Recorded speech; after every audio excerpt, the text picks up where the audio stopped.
Hello there, this is Carlos, the FEESH. Today I wanted to show you a book. I like this one a lot.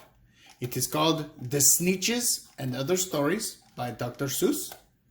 It was originally published in 1961, and the Dr. Suess, he is a very smart person. I like him a lot. Okay, so today I'm going to be employing a human to help me with the book. Human, turn the page. Good. So here we have some young Sneetch children playing the ball. Turn the page. Copyright information. There is the Zacks, I think they're called. And I'm not worried about them. Just the Sneetches for today. Okay, turn the page.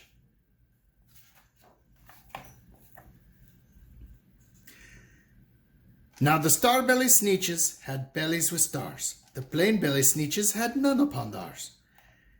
Those stars weren't so big, they were really so small. You might think such a thing would not matter at all.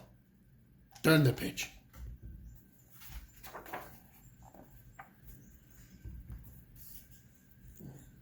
But because they had stars, all the Starbelly Sneetches would brag we're the best kind of Sneetch on the beaches. With their snoots in the air, they would sniff and they'd snort. Will have nothing to do with the plain belly sort. And whenever they met some, when they were out walking, they'd hike right on past them without even talking. How rude. When the Starbelly children went out to play ball, could a plain belly get in the game? No, not at all. You could only play if your bellies had stars. And the plain belly children had none upon thars. Turn the page.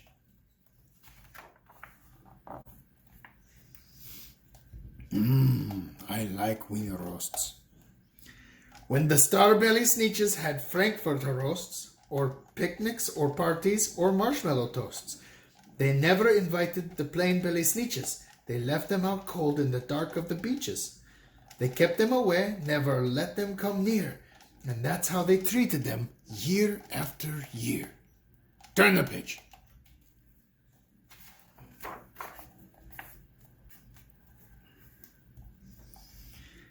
Then one day, it seems, while the plain belly Sneetches were moping and doping along on the beaches, just sitting there wishing their bellies had stars, a stranger zipped up in the strangest of cars.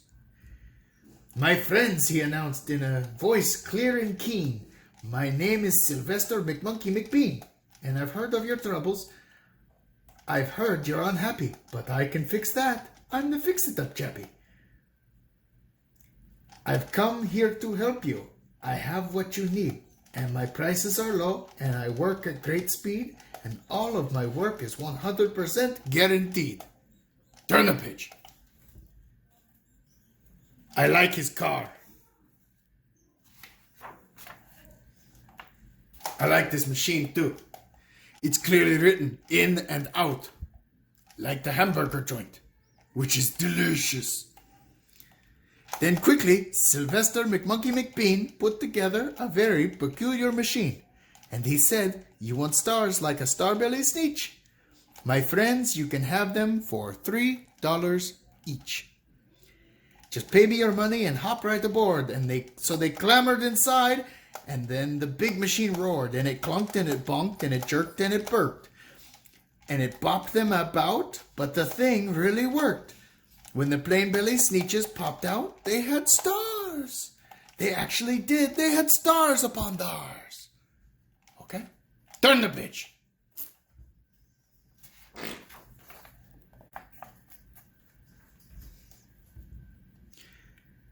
Then they yelled at the ones who had stars at the start. We're exactly like you, you can't tell us apart.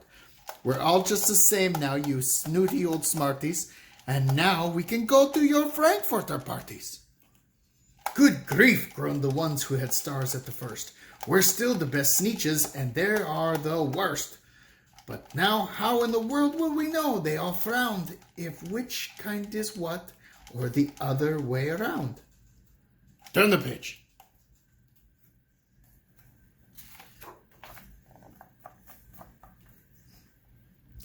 Then up came McBean with a very sly wink, and he said, "Things are not quite as bad as you think. So you don't know who's who? That is perfectly true. But come with me, friends. Do you know what I'll do? I'll make you again the best Sneetches on beaches, and all it will cost you is $10 eaches." Turn the page.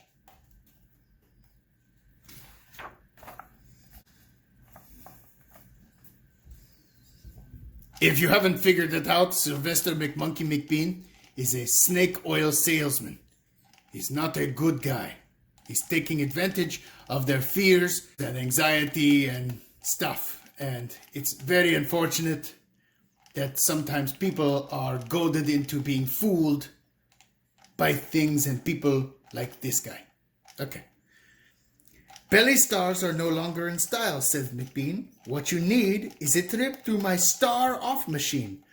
This wondrous contraption will take off your stars so you won't look like Sneetches who have them on thars."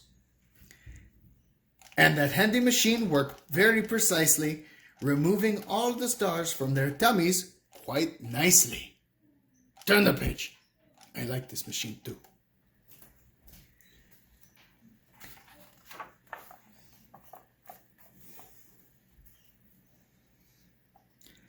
Then with snoots in the air they paraded about, and they opened their beaks and they let out a shout.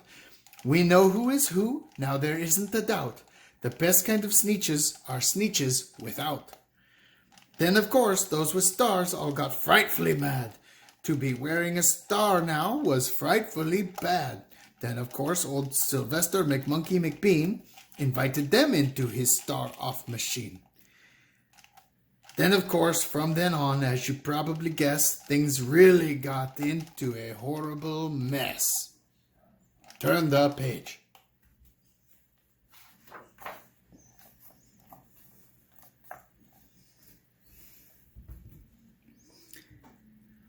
All the rest of that day, on those wild, screaming beaches, the fix-it-up chappie kept fixing up Sneetches. Off again, on again, in again, out again. Through the machines they raced round and about again, changing their stars every minute or two. They kept paying money, they kept running through, until neither the plane nor the Starbelly knew whether this one was that one, or that one was this one, or which one was what one, or what one was who. Turn the page. Look at that pile of money this guy's got. He is a shyster. Look at that. He's not a good guy. All right, turn the page.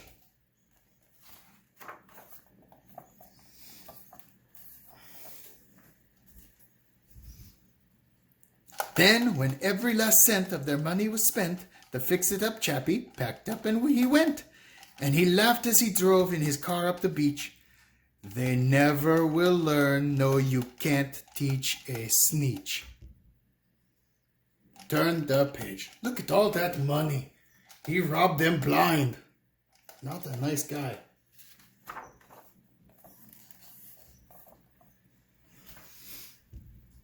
But McBean was quite wrong. I'm quite happy to say that the Sneetches got quite smart on that day.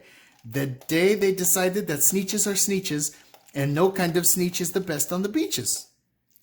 That day all the Sneetches forgot about stars and whether they had one or not upon thars.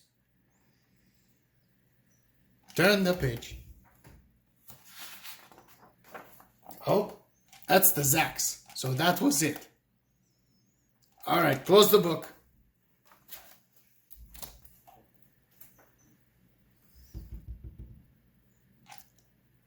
What did you think? Did you like the book? I liked the book. It's a very good read.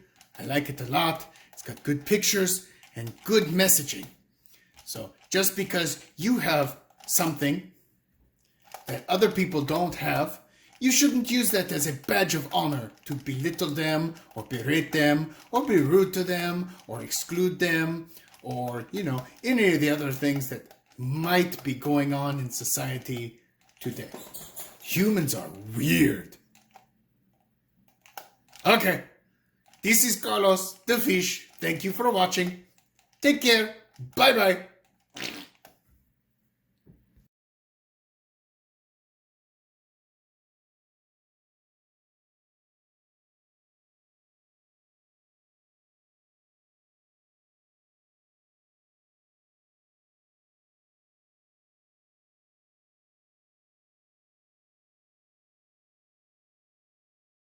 Bet you won't touch that button. Check it out.